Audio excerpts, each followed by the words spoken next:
Hello friends, जय माँ बगलामुखी जय से जय स्वामी समर्थ। देखिए, कल रात की पूजा बहुत अच्छी हुई। आपने ब्लेसिंग में देखा होगा, कल रात को 2-2:30 बजे आपको ब्लेसिंग मिला है। मैं कल रात को 1:30 बजे तक तो बैठी थी बाबा जी के दरबार पे। एक्चुअली 10:30 बजे से बैठी थी, और वहाँ पे कैसा जैसे हम अभी घर में बैठते तो पैर सीधा कर सकते हैं, वहाँ बाबा जी की चौखट पर बैठे थे तो कमर वमर भी दर्द होने लगती है। लेकिन तो भी मैंने वहाँ पे जिस तरह से शक्तियों को महसूस किया, बहुत अच्छा शक्ति महसूस हुई है। सबसे बड़ी खुशी की बात है कि होली तक, आने वाले होली तक मैंने इतना तो देखा है कि सारे जिन्नात मेरे आजू बाजू में आके बैठ गए थे, और ये कहा है कि सैलानी दरबार की पूरी जिम्मेदारी मुझ पे दी गई है कि वो दरबार पूरा बदलने वाला है। पूरा दरबार संगमरमर का होने वाला है। आजू बाजू में पत्थरे लगे हैं, वो लगे हैं, लेकिन जहाँ तक मैंने देखा है कि पूरे मार्बल के पत्थर का पूरा बहुत ही अच्छा बना है। अब उसके लिए मैं पूरी कोशिश करूँगी। अभी आज से मैं बैठूँगी, आज से जब मैं पूजे पे बैठूंगी तो यही बात बोलूँगी कि बाबा जी, आपने जो मुझे सपना दिखाया है तो मुझे जिन्नातों की और हर एक चीज़ से इतनी मदद दो। देखो, मैं दुनिया से पैसे नहीं मांगती। अगर मुझे पैसे मांगने पड़े, मैं अपने बाबा जी से ही मांगूंगी। तो ऐसा कुछ करे कि बहुत धूम धड़ाके से मैं अपने बाबा जी का कर सकूँ। सही में मेरा इस बार का मकसद यही है। पिछले साल का मकसद था कि 100 लड़कियों का शादी कराने का। इस बार का मकसद है कि होली में चादर जो निकलेगी, वो चादर बड़ी धूमधाम से निकालने का। इच्छा तो कुछ बड़ी चादर की है, जो मन में है वो मुझे पता है मेरे बाबा पूरा करेंगे। लेकिन ये है कि उसके पहले मुझे वहाँ के रास्ते अच्छे करने हैं, वहाँ का दरबार अच्छा करना है। तो इस बार का मेरा मकसद ये है, क्योंकि हर साल का एक मकसद लेके विद्या देवी चलती है, और इस बार का मकसद ये है कि जिस चौखट पे मेरे बाबा ने मुझे बैठने की इजाज़त दी, अपने कदमों को चूमने की मुझे इजाज़त दी, इतना बड़ा रहम मुझ पर नवाजा है, उसके लिए तो विद्या देवी बिक भी जाए ना तो वो भी कम है मेरे लिए। मेरे बाबा ने अपने चरणों में जगह देने के बाद अगर उन्होंने मेरी जान भी ले ली ना, पूरी ज़िंदगी उन पे निछावर है, ऐसी बात है।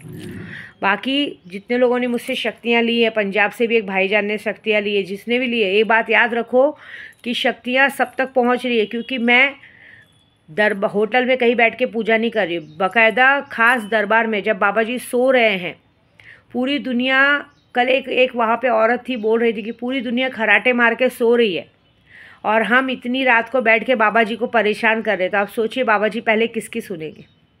मैं तो डेली बाबा जी को परेशान करती हूँ मेरी तो आदत हो गई। लेकिन मुझे उसके बदले कुछ नहीं चाहिए बाबा, मुझे उसके पहले ऐसा कुछ नहीं चाहिए। लेकिन हाँ, मैं इतना चाहती हूँ कि बस मेरी इज़्ज़त की, मेरी सर की इज़्ज़त की लाज रखें। जिस तरह से जो लोगों ने मेरी इज़्ज़त निकालने की कोशिश की है, उसे कहीं का ना छोड़ें, बस इतना चाहिए।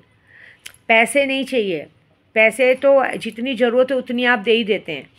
सर पे छत भले भाड़े की क्यों ना हो, जितना है उतना आप दे ही देते हैं, उससे ज़्यादा कुछ नहीं चाहिए। क्योंकि पैसे दौलत तो सब कमा लेते हैं, लेकिन आपके दरबार की चौखट का जो मेरे को मिला है वो इस दुनिया में कोई नहीं कमा सकता। कल एक बाजू में जिन्नात बैठा था, जिसके लड़के के अंदर जिन्नात था, आप देखिएगा वीडियो में। वो जिन्नात ने मेरा नाम ले लिया, मुझे बोला गुरु माँ बैठी हो, उसे हटाओ, और उसने मेरा नाम ले लिया और मुझे नानी नानी कह के पुकारा था। जो जिन्नातों को मैंने प्रसाद रखा था, बर्फ़ी का प्रसाद, वो प्रसाद उस बच्चे ने मांगा कि माँ नानी मुझे प्रसाद दो।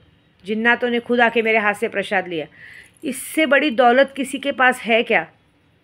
मैं इस दुनिया के अरबों खरबोपति औरत हूँ, इससे बड़ी दौलत नहीं। और इस पूरा विश्वास है मुझे अब कि जब तक मेरे सैलानी बाबा का, मेरे दादा का हाथ है ना मेरे सर पे, इस दुनिया को कोई माई का लाल मुझे टच नहीं कर सकता, ऐसी बात है। और अब मुझे पूरा विश्वास है कि इस अमावस्या तक जितने लोगों ने गलत किया है ना, उन सब की बैंड बजेगी। देखिए, मुझे अपनी गोराई में कुछ लोगों पे यही बात बुरी लग रही, मैं एक ही बात बोलूँगी, अपने काम और अपने पैसों से मतलब रखो, ज़्यादा दिमाग नहीं लगाने का मुझसे। आपका पैसा आपको टाइम पे मिल रहा है, टाइम से मतलब रखो, और अपने काम से काम मतलब रखो। अगर मेरे में ज़्यादा दिमाग लगाओगे तो एक बात याद रखना कि अब मैं जान चुकी हूँ कि मेरे पीछे जो शक्तियाँ, पावर काम कर रही हैं, वो आपको उड़ा डालेंगी, ऐसी बात है। मैं आपको खुलेआम आज बताती हूँ, जिस तरह से मीरा रोड से आए एक बंदे ने मेरे साथ फालतूगिरी की, मेरा नाम ख़राब करने की कोशिश की ना, मैं कसम से बोलती हूँ, जिसने मुझे नशा दिया था उस बंदे ने अगर नशा नहीं दिया रहता, हमेशा दी करके मेरे पीछे पड़ता था, अगर उससे मेरा बिगड़ा नहीं होता ना, आई स्वयं बोल देती हूँ कि अब तक उस आदमी की मौत की खबर आ गई होती। मुझे कोई फ़र्क नहीं पड़ता, एक बात याद रखना। और आज भी अगर मैं सामने वाले बंदे को सिर्फ एक मैसेज कर दूँ ना कि किसी ने मुझे ऐसा ऐसा गलत बात बोला है, आज भी मेरा कुछ बिगड़ा नहीं है। देखिए, जिन लोगों को मैं चिल्लाती हूँ, डांटती हूँ, तो भी वो मुझसे सॉरी बोलते हैं। क्यों? क्योंकि दिल से प्यार करते हैं। जिन्होंने मुझे दिल से बहन माना है ना, दिल से, कहते हैं ना, एक इंसान ऐसा है जो मुझे दीदी बोल के साइको है मेरे पीछे, पागल है कि मैं उसकी बहन हूँ। भले जात का मुस्लिम है लेकिन बहन हूँ उसकी। अपने स्टेटस में भी वही रखता है कि बहन की दुआ काम आए। मतलब उसी आज भी उसके साथ इतना सब कुछ हो गया, लेकिन उस बात के लिए वो मानता है कि मेरी गलती की वजह से मेरे साथ सब कुछ हुआ। मैंने अगर वो गलती नहीं की होती तो मेरे साथ कुछ नहीं होता। लेकिन अगर आज भी उसके पास ये मैसेज चला जाए कि इतने सालों में विद्या देवी किसी ने उंगली नहीं उठाया और इस बंदे ने मुझ पर उंगली उठा के मेरा नाम खराब करने की कोशिश की है, वो उसे तो तोड़ेगा ही तोड़ेगा। जितने लोगों ने मेरी बुराई सुनी है ना मेरे लिए, वो सबसे पहले उनको तोड़ेगा। कि तुम लोगों को शर्म नहीं आती? तुम लोग के सामने इंसान बुराई कर रहा है, उसको उधर ही काट के फेंक देना चाहिए, तो तुम लोग मुँह से बुराई सुन रहे हो। और एक बात याद रखना कि अब मैं तुम्हें किसी इंसानों से नहीं तोड़वाऊंगी, शैतानों से तोड़वाऊंगी।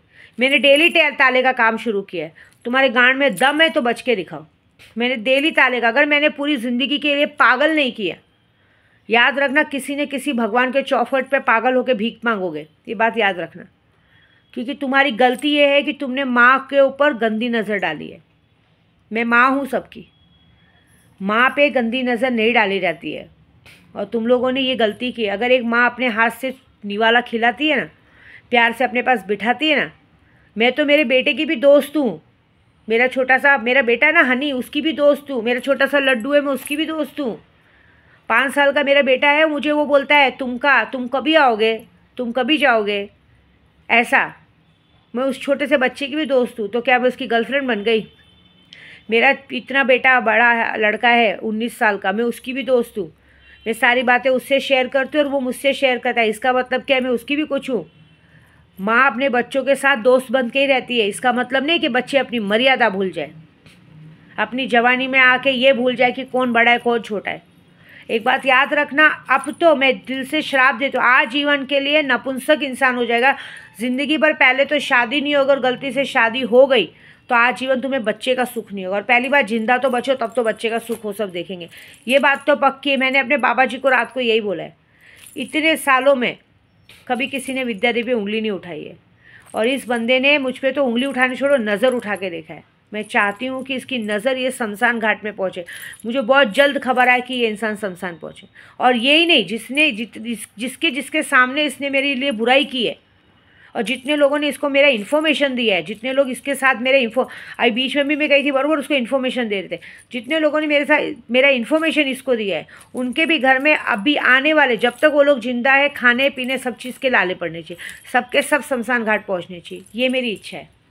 और इसके लिए मेरे जिन्नात पूरे तत्पर लगे। इसलिए मैंने कहा ना, अपने काम से काम मतलब रखने में ही भलाई है। क्योंकि मैं जब किसी को दिमाग में लूँगी तो मैं कहीं का नहीं छोड़ूंगी, ये बात याद रखना। क्योंकि मैं बहुत गंदी औरत हूँ इस मामले में।